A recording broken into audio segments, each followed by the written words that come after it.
My name is Zach Alexander. As of yesterday, I am 25 years old. Today is Wednesday, April 10th, 2024.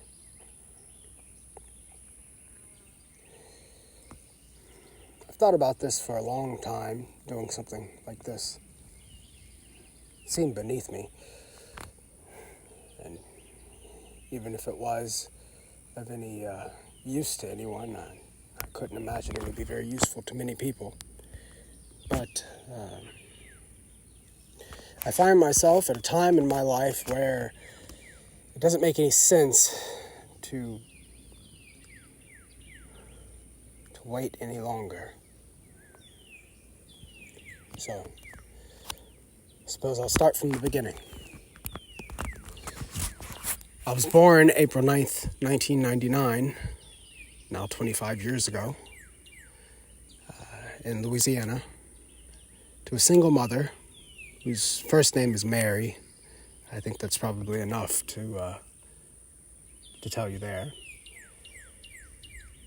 When I was about a year old, we moved, her and I, to North Carolina, where I was raised. And it was anything but a normal childhood. I was very gifted academically as a child. I was accepted into the HAG program in my locality. But I don't really see that as a gift or even a defining factor of who I am now. It's just something that is a part of the past. And just like that, I experienced a childhood that was largely solitary. I was a single child, raised in a community where the family unit was important. And I was the only colored child in my class for years and years once I joined HAG. And it certainly was very obvious that I stood out for many reasons, not just because I happened to be the only colored child in the class, but I stood out because my mom was a single parent. I stood out because I lived on the entire other side of town. In fact, we lived just on the edge of the city at the time. It's since expanded, but anyway, it's no coincidence that now I look back on that time and I think to myself, well, has anything changed? Am I any less alone today than I was then? Now, suppose I am alone today. I believe that that's probably my own doing. But to understand that, you have to understand my childhood.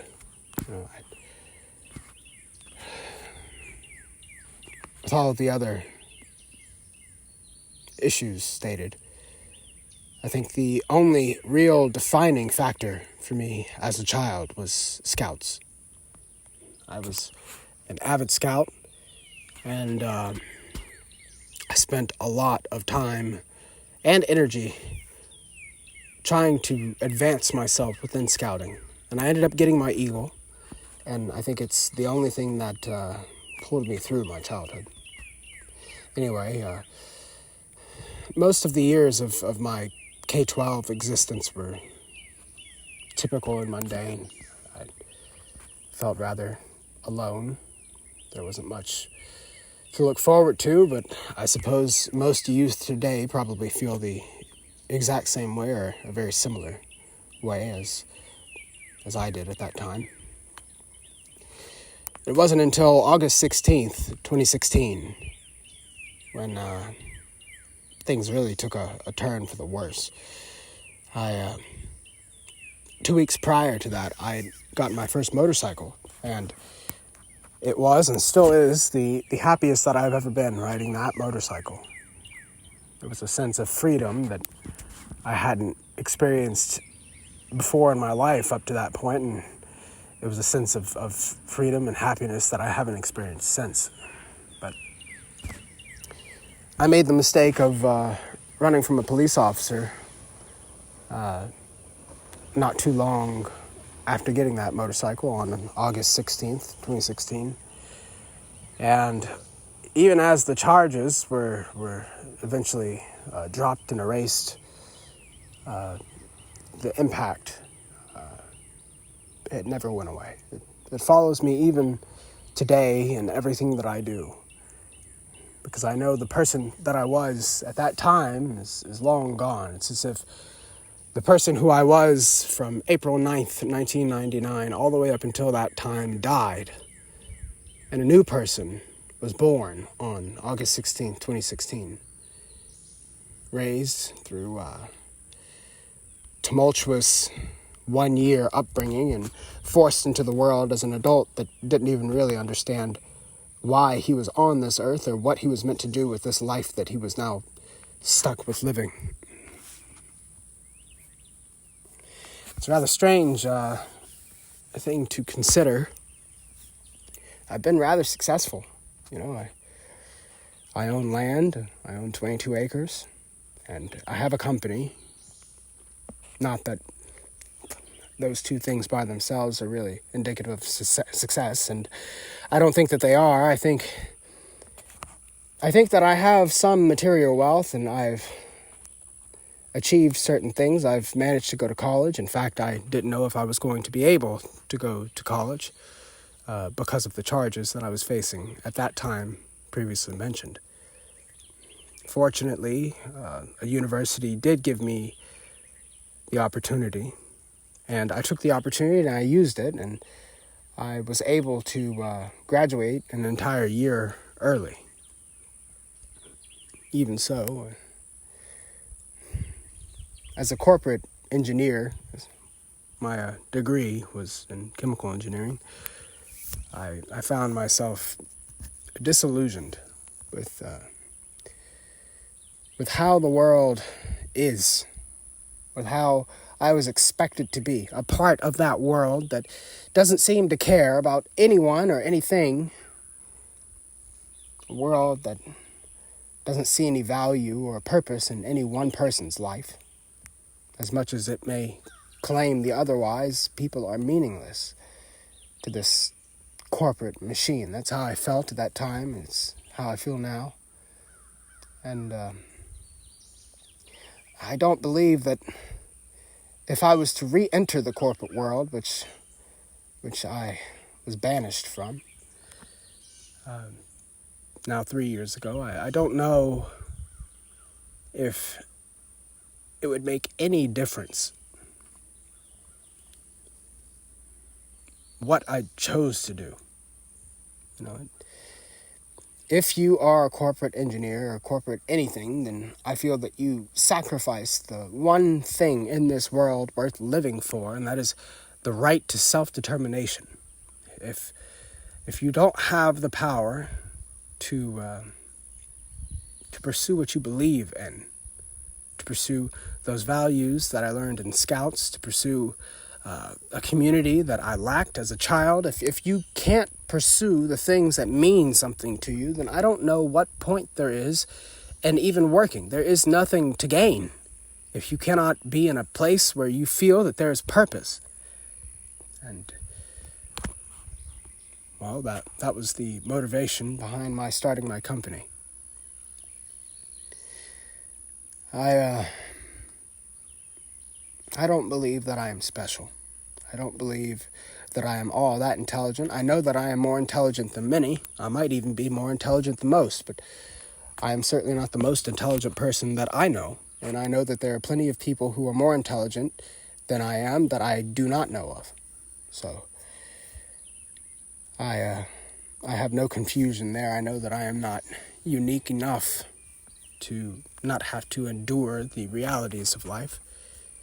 And I'm fine with that. I have come to terms with that. But what I cannot come to terms with is living in a world where I do not have the right, even as I sacrifice what could be an easy life of being a corporate engineer for the sake of trying to build something for myself and for my community. I cannot understand or accept that I am expected to live in a world that does not have any passion. It doesn't have any purpose itself. And if I try to define the world around me, then I am ostracized and disenfranchised and cast away. It doesn't make any sense. Why should I have to live a meaningless life, either case? That is the question that I find myself debating now.